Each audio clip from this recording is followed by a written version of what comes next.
Qalaysiz? Kanalda yangimisiz? Like bosib, obuna bo'lib qo'ying. Boshlaymiz endi. Efirda Bek va efirni Koreyadan olib boryapman.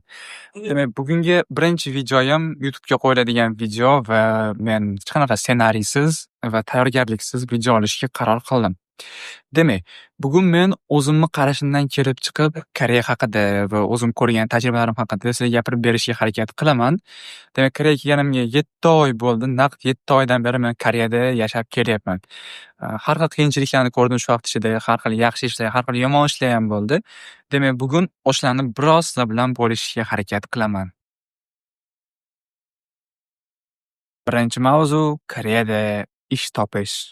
Bilasizlar, Koreya deganda hammani ko'z oldiga qanaqadir bir rivojlangan davlatdan ham oldin $3000-$4000 xayoliga keladi. Ya'ni Koreyaga borgan hamma oyiga 3000-4000 topadi deb o'ylashadi. Lekin aslida ham shunaqami?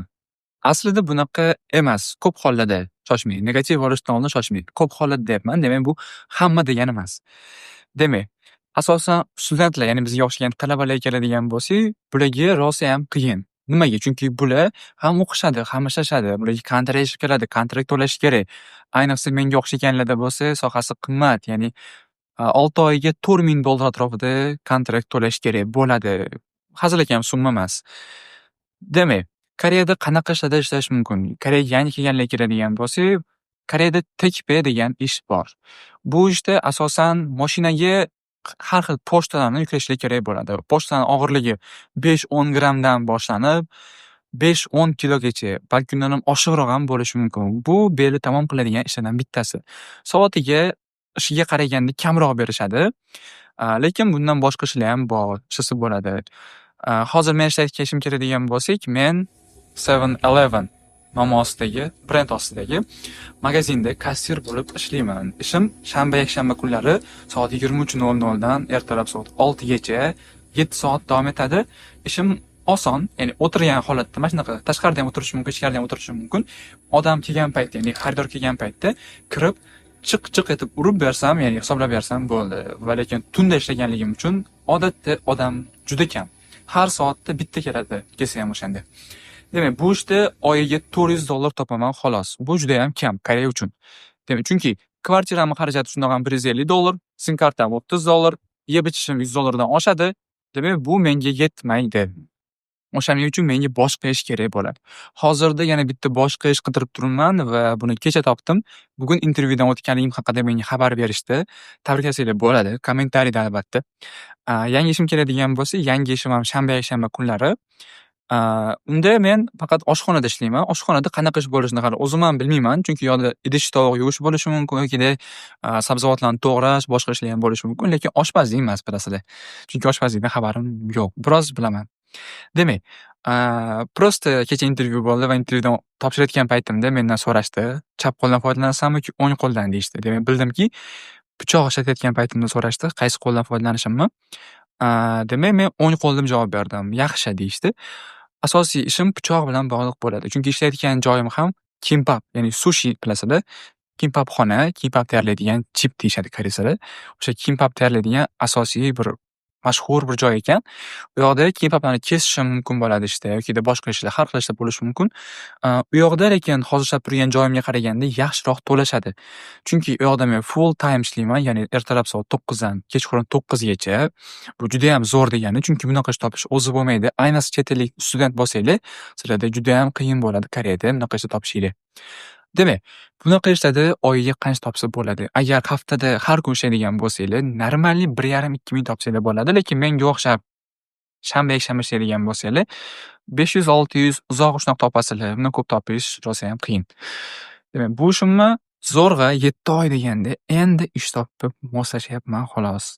To'g'risi, Koreyada 7 oy o'tdi-hamki, men hali normalniy bir moslash olganim yo'q, chunki ish topishni o'zi bo'lmaydi, doimiy ishga kirish juda ham qiyin.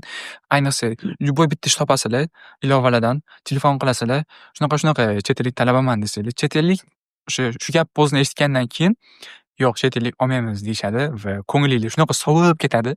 Hozirgi havodan ham даже sovuqroq aslida bunaqa payt. O'shaning uchun Koreyada studentlar ish topishi biroz qiyinroq. Kunlik ishga keladigan bo'lsak, kunlik ishlar ham bor. Kunlik ishga chiqib kelsanglar bo'ladi, lekin bu ishlar qish oylarida, ya'ni shu yaqinlashayotgan oylada keskin darajada kamayib ketadi. Bunaqa paytda doimiy ishga kirib olmasanglar, Koreyada qishdan chiqib olish rosayam qiyin bo'ladi. Chunki O'zbekiston bilan Koreyada qishdan chiqib olish judayam katta farq bor. Bu yoqda tezak yoqib, o'tin yoqib qishdan chiqish mumkin emas. Ya'ni bu yoqda sharoit bunaqa emas. Bundan tashqari, yeb-ichish keladigan bo'lsak, ovqatlar har oy meni bitta o'zimga taxminan $100 dan oshiqroq, balki $150 atrofida ketadi xarajat. Bundan tashqari menda uyni ijarasi bor va yeb-ichishimga $100 dan oshiq xaraj ketadi, xarajat. Sim kart to'lab $30, sog'liq sug'urtasi bor va hokazo. Demak, har oygi xarajatim shundoq ham $400 dan oshadi. Va menga ortiqcha pul bo'lishi uchun, demak meni oyligim hachabi $600 bo'lishi kerak ekan, aslini olganda. Men o'shanda ham normal yashashim uchun. Ikkinchi mavzu. Koreyadagi universitet O'zbekistondagi universitetni taqqoslab ber deb so'rashadi ba'zida. To'g'risini aytaman, taqqoslay olmayman. Nimaga? Chunki maktab bitirishim bilan birinchi o'qiyotgan joyim bu Koreyadagi universitet bo'layapti. O'zbekiston universitetlarida o'qib ko'rmaganman. Shuning uchun menda O'zbekiston universiteti bilan Koreyani taqqoslash imkoniyatim yo'q. Lekin yuzaki taqqoslaydigan bo'lsam, Koreyada sharoitlar juda ham zo'r. Ya'ni kutubxonamiz o'zi 7 qavatdan iborat alohida bino. Bundan tashqari, har bitta binolarimiz alohida fakultetga ajratib qo'yilgan. Bizning universitetimiz shunaqa darajada kattaki, bitta binodan ikkinchi binoga borishimgacha 15-20 minut ketadi piyoda borsam. 1,5 kilometr orasi. Uni orasida ham binolar bor, shu darajada katta qilingan. Universitetimizning o'zida adashmasam 10 mingta talaba o'qiydi, xolos, bor yo'q. Demak, Koreyadagi universitetda o'qish qiyin, to'g'risini aytaman. Ayniqsa, sizlar matematika, fizika o'qiydigan bo'lsangiz, menga o'xshab, matematika, fizika shundoq ham qiyin fan, lekin sizlar o'ylab ko'ringlar, bu narsani koreys tilida o'qishni. Qiyin plus qiyin. Shunaqa tushunsanglar bo'ladi. Rosa ham qiyin. Demak, tavsiya qilgan bo'lardim, agar realni o'qimoqchi bo'lsanglar, 100% fully fund, ya'ni o'sha to'liq qoplanadigan grant bilan kelishinglarni. Agar unaqa bo'lmaydigan bo'lsa, bir semestrga olgan grantinglarni ikkinchi semestrda qaytib olib qolishinglar rosa ham qiyin. O'zimning tajribamdan kelib chiqadigan bo'lsak, mutaxassis fanlarim o'tgan semestrda oson bo'lgan, lekin oddiy fanlar qiyin bo'lgan. Hozir teskarisi oddiy fanlarim oson bo'lyapti, mutaxassis fanlarim rosa ham qiyin bo'lyapti. Bunaqa tartib davom etadigan bo'lsa, grant olishim rosa ham qiyin bo'ladi. Demak, tavsiya qilgan bo'lardim, Koreyaga kelmoqchi bo'lsanglar, iloji boricha 100% 4 yillik grant yutib kelsanglar, misol uchun GKS o'qishni grantini yutib kelsanglar, bu juda ham zo'r bo'ladi. Lekin bir semestrlik grantlar ushlab qolishinglar rosa ham qiyin bo'ladi.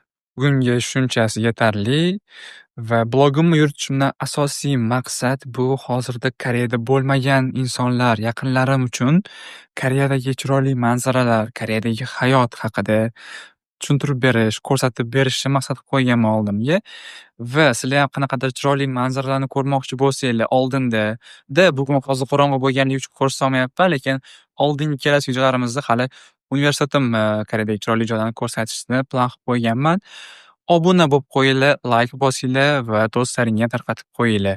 Hammaga xayr. Sizlar bilan efirda Bek bo'ldi.